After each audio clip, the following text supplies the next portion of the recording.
Book of Heaven, Volume 24, Part 15.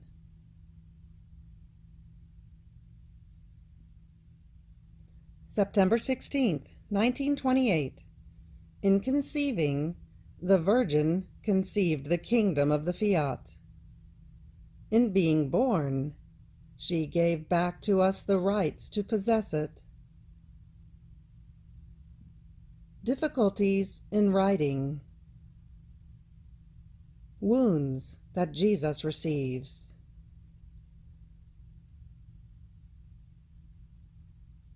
My abandonment in the Fiat is continuous, and while I was following its acts, my poor mind paused to think about the conception of the celestial queen and her great fortune of being exempted from original sin. And my beloved Jesus, moving in my interior, told me, "My daughter, the seed with which the celestial sovereign was conceived was taken from the human stock, because she too had her human life, as all other creatures, as I too had. However, there is this great difference, not conceded to any other creature. Before her beautiful soul was conceived, my Fiat, with its omnipotence, concentrated its rays in this seed, and with its light and heat it annihilated the evil that was in it and made it die, purifying the seed completely and rendering it pure and holy and exempt from original sin. And then the immaculate baby girl was conceived in this seed. So the whole portent of the Immaculate Conception was operated by my divine will. It did not make another human seed, nor did it destroy it, but it purified it. And with its light and heat, it removed from it all the humors that this seed had contracted from the sin of Adam, and it restored in her the human seed, just as it had come out of our creative hands. Therefore, as the little Virgin Queen was conceived, the kingdom of my divine will was conceived in her and in the human generations, because in forming and giving surprising graces to one creature, in her we look at the whole humanity of the human family as if it were one alone. See, then, as the Virgin was conceived in this seed exempt from every stain, which was all work of the divine Fiat, its divine kingdom was conceived again within humanity. And as the immaculate little Virgin was born, the right to be able to possess it was given back.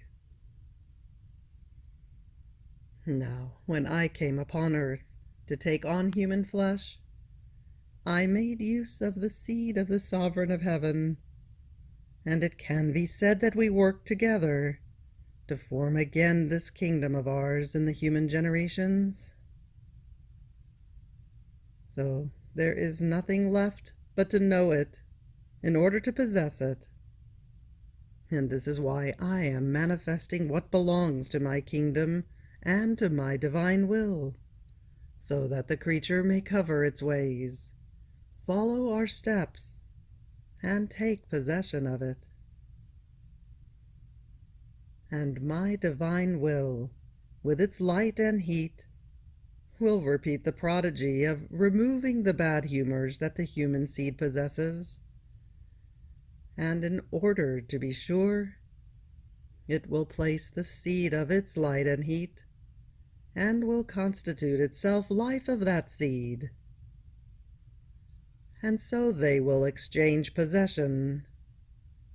My divine will shall take possession of the seed in order to form in it its life of light, of heat, and sanctity. And the creature will return to take new possession of the kingdom of my divine fiat. See then, my daughter, everything is ready.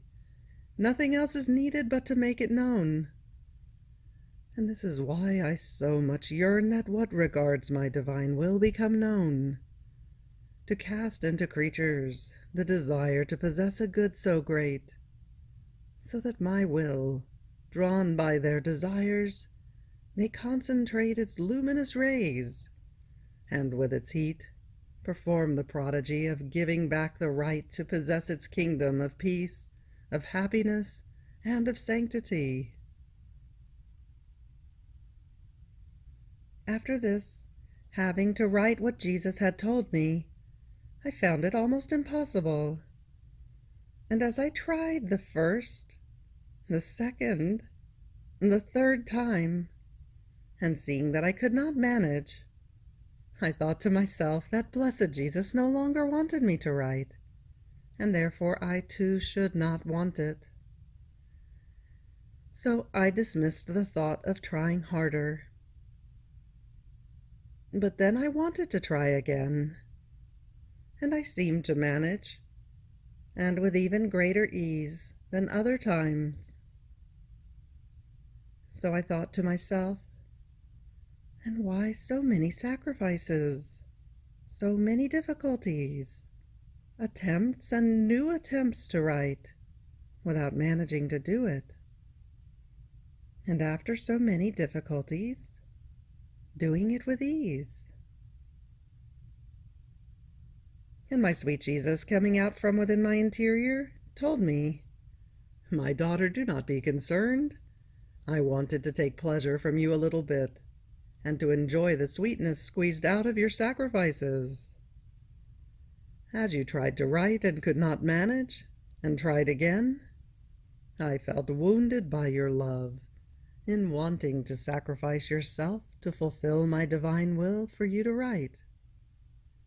And I, to take pleasure from your wounds, rendered you incapable of keeping your eyes open in order to write. So don't you want your Jesus to amuse himself with you and to enjoy a little bit? Moreover, you must know that the sacrifice made to fulfill my will forms pure, noble, and divine blood for the soul, just as food forms blood for the body. And I, dipping my brush of love in this blood, amuse myself in forming in her more beautiful, more charming, my image in the creature. Therefore let me do. And you, think only of doing my divine will, and I will do something more beautiful in the little newborn of my adorable will."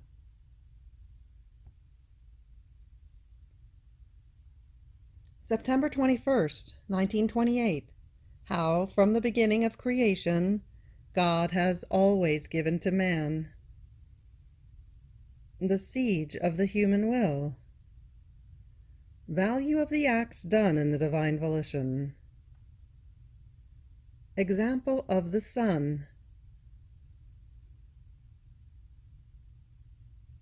I continued my round in the creation to keep company with all the works of the divine fiat, and together with it, oh, how rich in light I felt, possessor of everything. It seemed to me that everything was mine, because the divine will gave me everything, and by going around in it, I received everything. And my sweet Jesus, coming out from within my interior, told me, Oh, how rich and ruling the little daughter of my divine will is in the midst of our works! There are so many that she cannot embrace them all, and we, delighting in seeing her in the midst of our works, keep repeating to her, "Everything is yours. For you we have created it, to see you rich, beautiful, and ruling." And you, repeating the contest with us, say to us, "How many beautiful works I have that I can give you!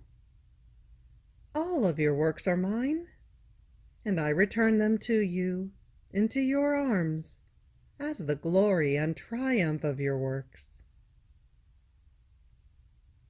Indeed, from the moment we created the creation, we have always, always given to man, without ever ceasing, while he has given us nothing. And if he tried to give us, they were things extraneous to us, meager, unworthy of us. But when our divine will is recognized, and the creature comes to live in it, she will take possession of our works.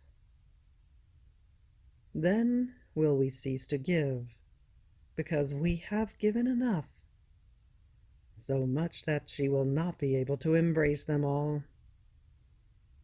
And the creature will begin to give to her Creator, and she will give us not things extraneous to and unworthy of us, but our own things, the fruits of our own works. Oh, how glorified, loved, and honored we will feel. So the knowledge of the divine Fiat, the return of its life into the midst of creatures, will open the contest between Creator and creature. She will be able to give to us, and we will be able to let her possess. It will be the return of our works into our womb. Therefore, let your flight in our divine Fiat be continuous, that we may give you everything, and you may give us everything. Moreover, one who lives in our will lives of light, and with the power of its light, our will has the virtue of knocking down all evils, of taking life away from passions, of dispelling darkness. Therefore, with its light, the divine will has the virtue of rendering the creature incapable of doing and of receiving any harm. Who could ever wage war against the light? No one. Who could ever say, "I can prevent the passage of light"? No one.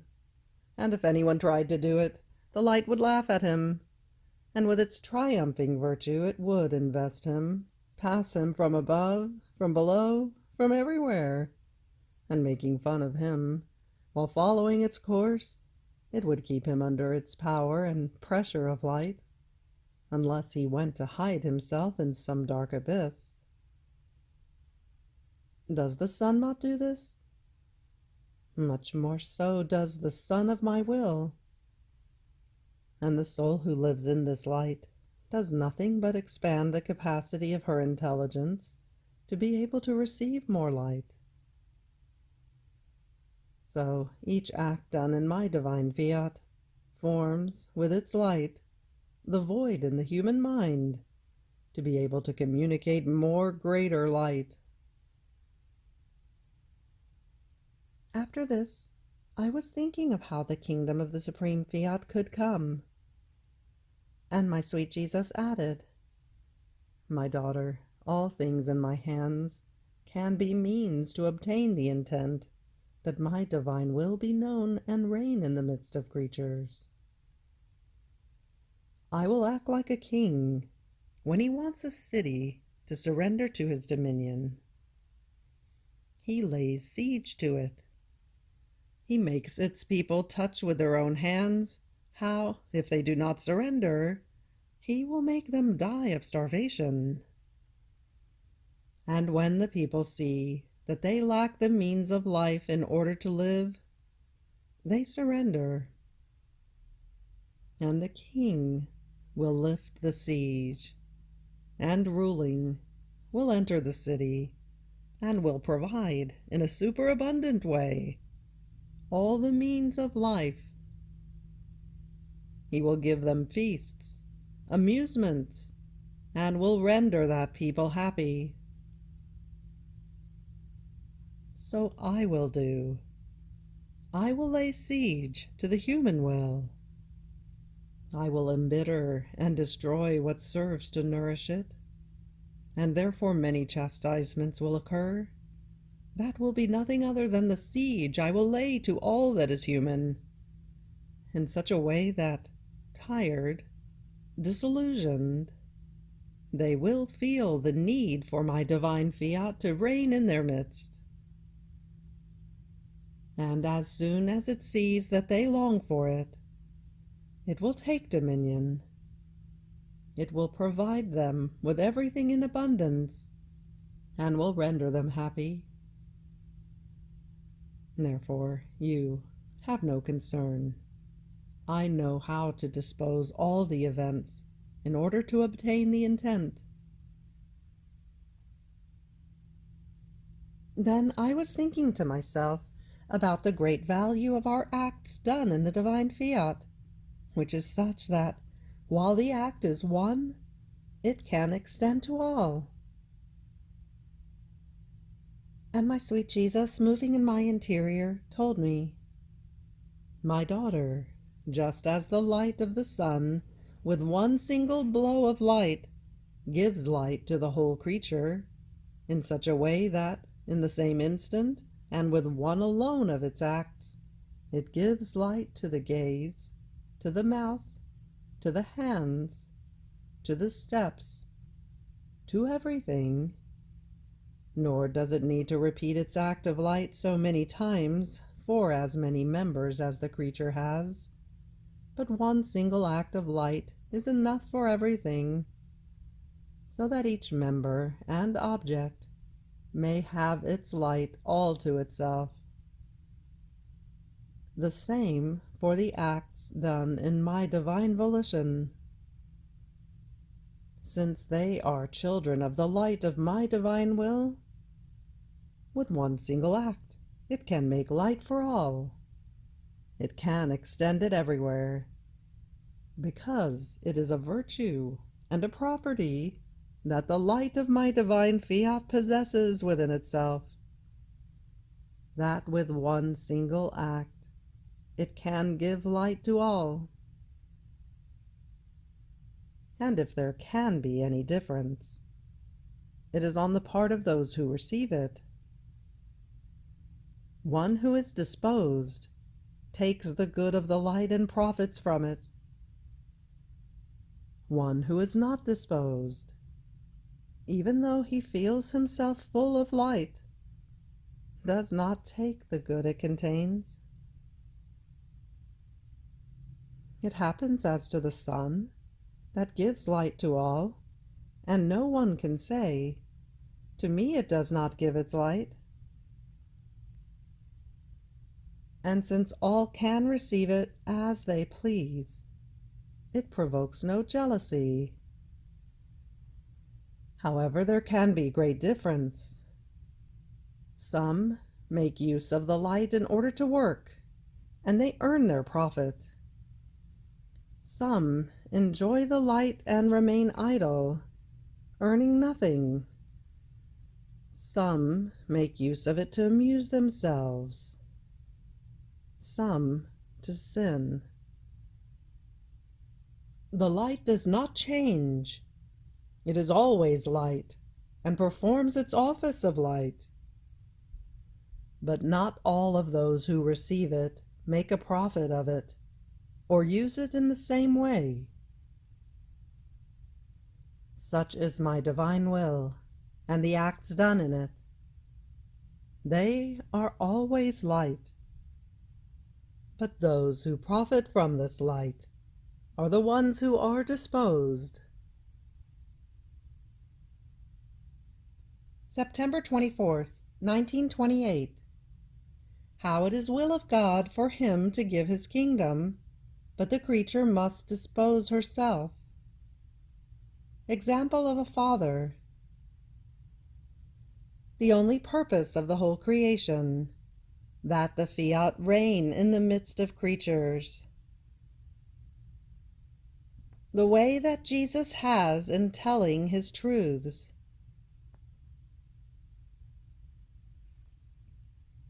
I was thinking to myself, Jesus desires so much to give us the great gift of the kingdom of his Fiat.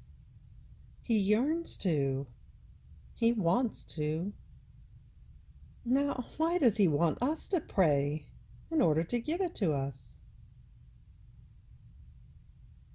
And my always lovable Jesus, moving in my interior, told me, "My daughter, indeed it is my will to give the kingdom of my divine volition, nor can I help wanting and yearning to give the great gift of it. If it were not so, if I did not yearn for the return of man into the royal palace of my divine will, I would go against the order of our creative work, that with highest wisdom created man, so that he might live of our own, and dwell in the kingdom of our Fiat, given to him by us as his inheritance. By going out of it, man formed disorder in our creative work. And how can we tolerate letting our most beautiful work remain disordered? Centuries upon centuries have passed, and more centuries may pass, but we will not change. This will always be our most important point, our only purpose and special interest, that our creative work be restored and reordered as it came out of our creative hands, and that it live in the kingdom of our divine will.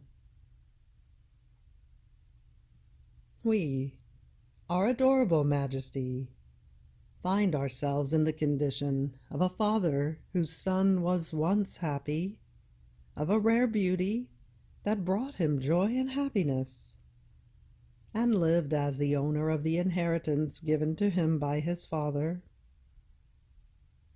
This son voluntarily left the paternal inheritance.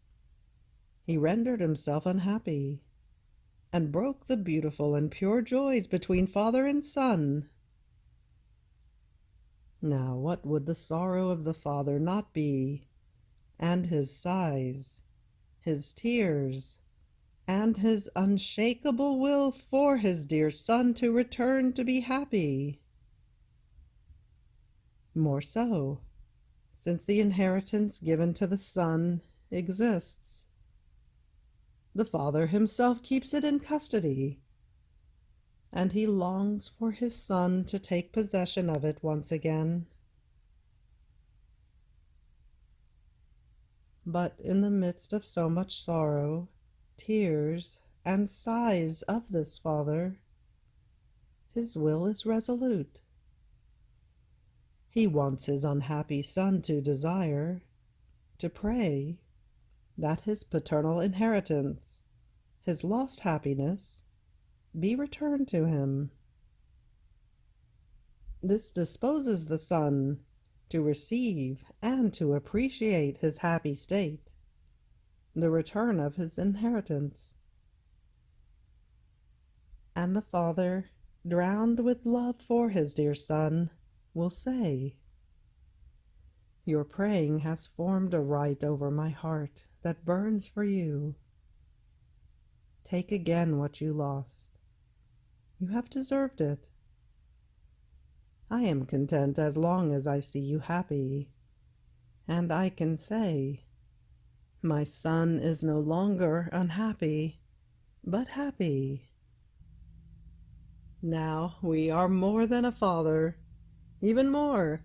His love is a shadow compared to ours. and our divine will is unshakable. No one will be able to change it. The unhappiness of man is a disorder for the work of creation, and we want our rights in our work. Just as it came out of us, so do we want it to return to us. Our love drowns us. Our justice demands it. Our goodness claims it. Our very happiness longs for it, and does not tolerate unhappiness in our work. Our divine will, surrounding us like a crown, renders us immutable, and wants its kingdom to be possessed. But in spite of this, we want the creature to pray, to yearn for the good we want to give. This forms a right over our paternal heart, and a shelf within his heart, to be able to receive what we want to give, so that we may be able to say to him in our emphasis of love, "My son, you have deserved it, and we have given you what we wanted to give you." One who prays disposes himself. What is obtained by praying is appreciated. It's kept safe. And since the knowledge of my divine will, the possession of its kingdom, is not an individual good, but a general one, in order to obtain it, I have you pray for all, in the name of all, and of each thought, word, and act of creature, so that you may form the right in our divine paternity, that all may receive the kingdom of our Fiat, as well as the dispositions within themselves to be able to possess it. So the Queen of Heaven did, to impetrate the kingdom of redemption. She had a prayer, a sigh, an act, for all and for each one. She let no one escape her, and by this she gave to each one the right to be able to receive their Redeemer. So I did to redeem them, and so I want you to do for the kingdom of my divine will. After this I continued thinking, and why has the Lord so much interest, and he loves so much, that his holy will be known and reign in the midst of creatures?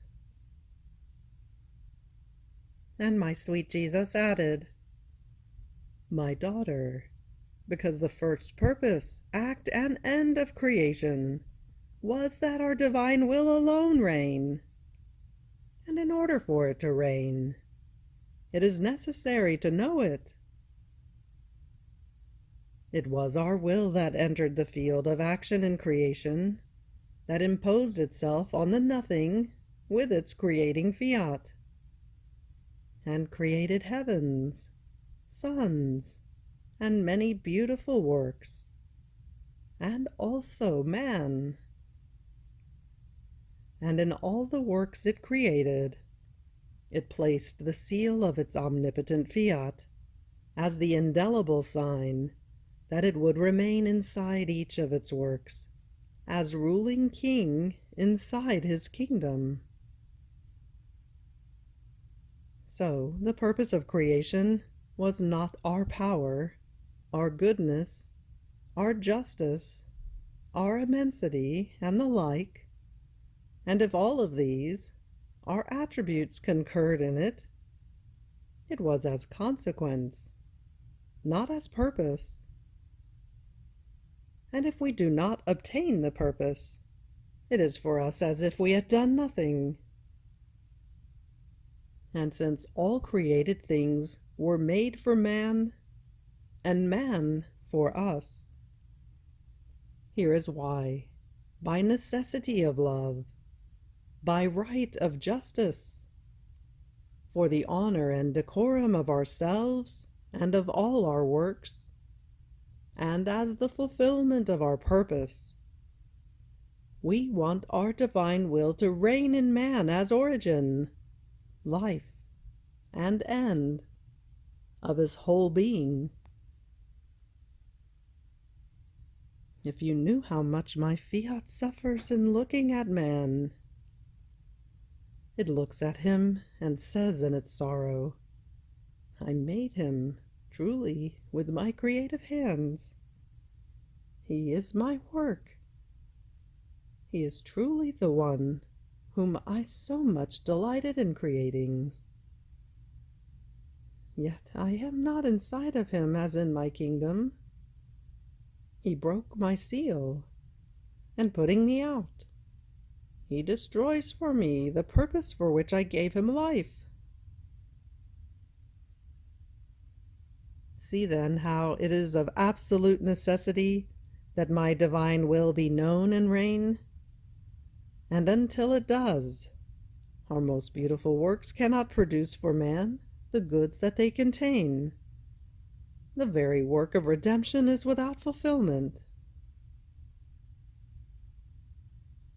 Then I continued thinking, and why does my beloved Jesus not speak about his very fiat as often as before? And Jesus added, My daughter, it is our usual way to give the truths we want to manifest sip by sip, because the creature is incapable of receiving, all at once, all our truths within her soul. And at the same time, we use this in order to let the life of the truth we have manifested mature within her. And taking great delight in seeing in the creature, matured, the beautiful works that the life of our truths produces, we feel drawn by the beauty of our manifestations to manifest yet more truths. And this is why we give time, to have the time and the occasion to take delight in giving more communications. Did we not do the same in creation? We could have created everything that exists all at once and with one single fiat, but we did not do it. When our fiat was being pronounced and our works were coming out, we delighted in looking at the beauty and magnificence of our works, and these moved us to pronounce more fiats so as to form other beautiful works. So I am doing with you. Don't you know that what regards my divine will and its kingdom is nothing other than the continuation of creation? The narration to man that was to be continued, had he not sinned, and had he possessed my kingdom of the fiat? But since he rejected my divine will, he interrupted the narration of the story of my will. More so, since my will had no more reason to make it, for he no longer possessed its kingdom. And after so many centuries, my will has resumed its narration to make itself known, a sign that it wants to give its kingdom.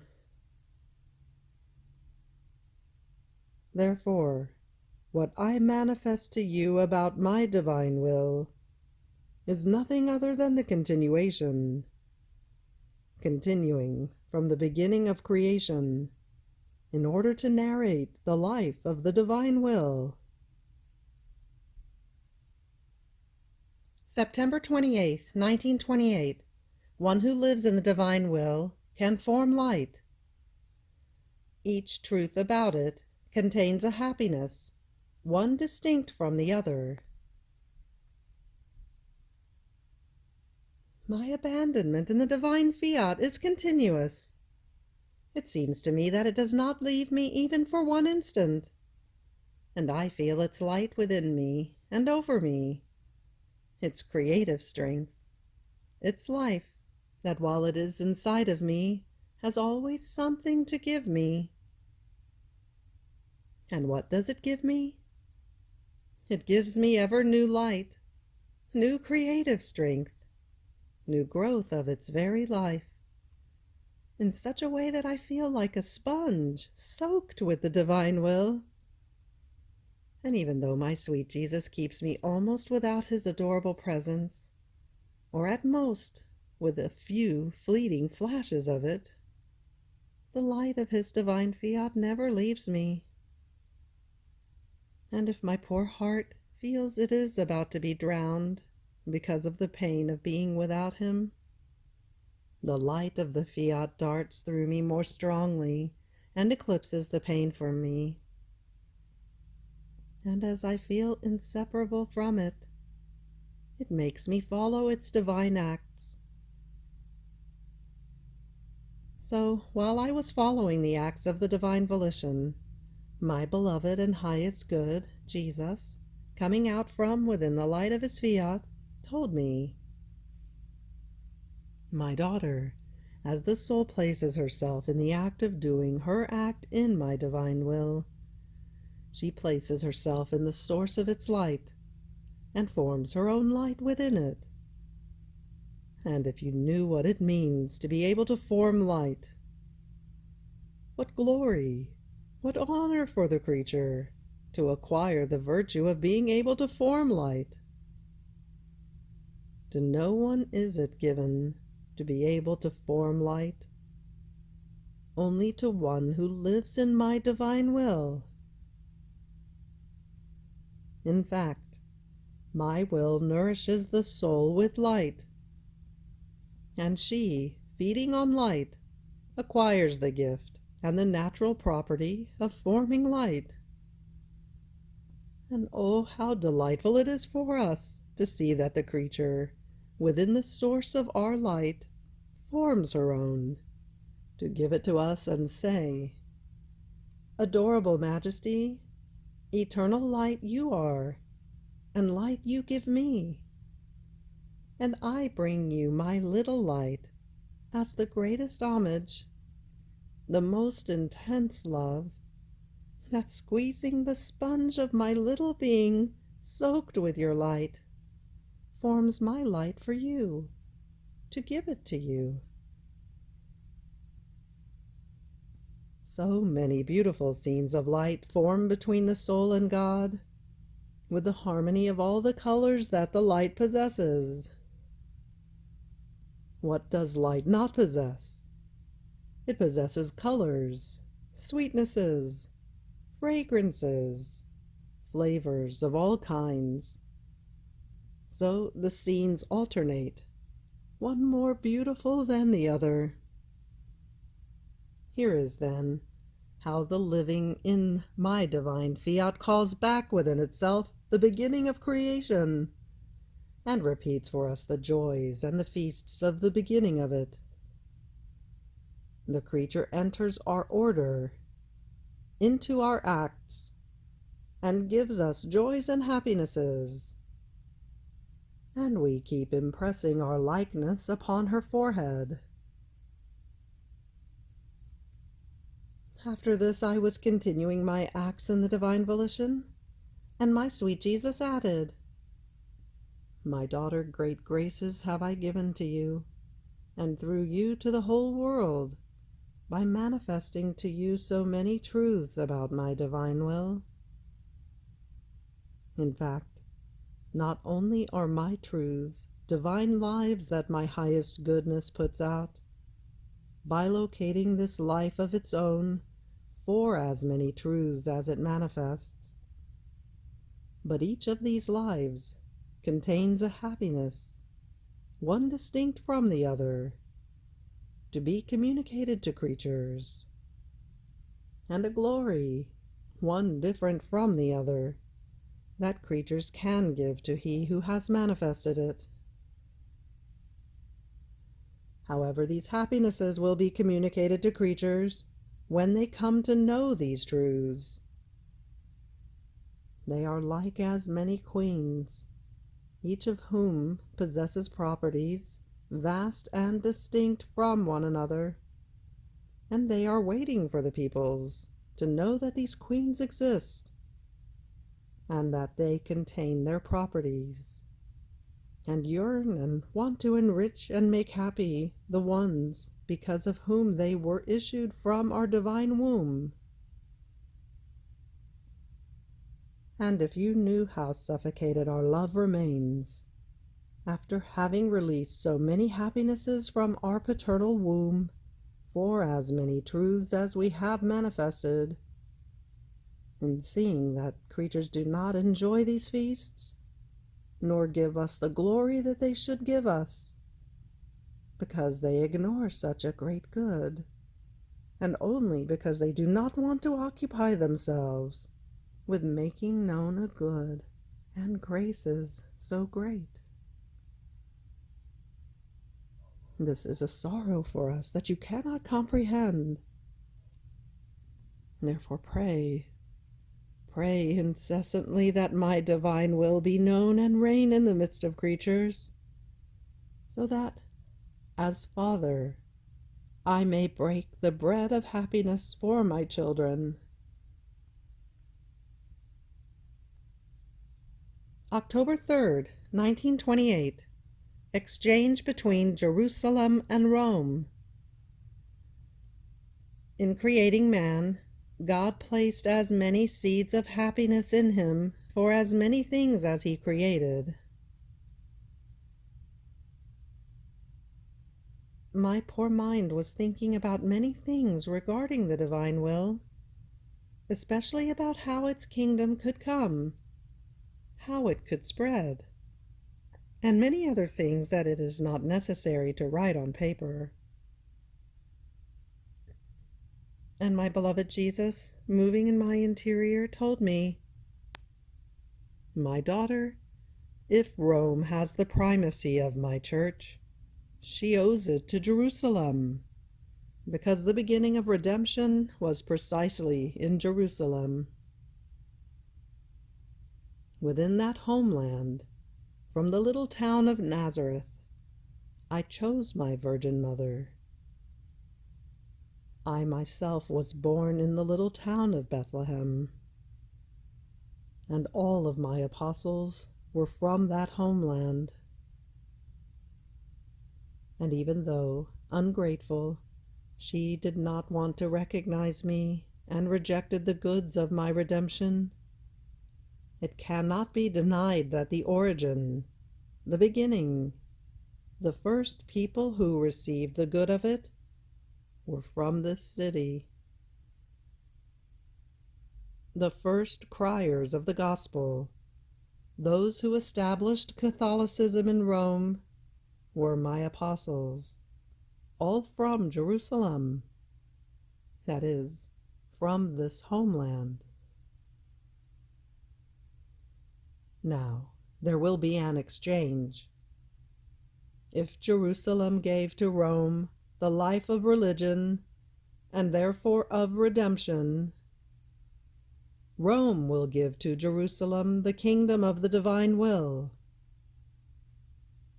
And this is so true, that just as I chose a virgin from the little town of Nazareth for the redemption, so I have chosen another virgin in a little town of Italy belonging to Rome, to whom the mission of the kingdom of the divine Fiat has been entrusted. And since it must be known in Rome, just as my coming upon earth was known in Jerusalem, Rome will have the great honor of requiting Jerusalem for the great gift received from her, which is redemption, by making known to her the kingdom of my will. Then will Jerusalem repent of her ingratitude, and will embrace the life of the religion that she gave to Rome.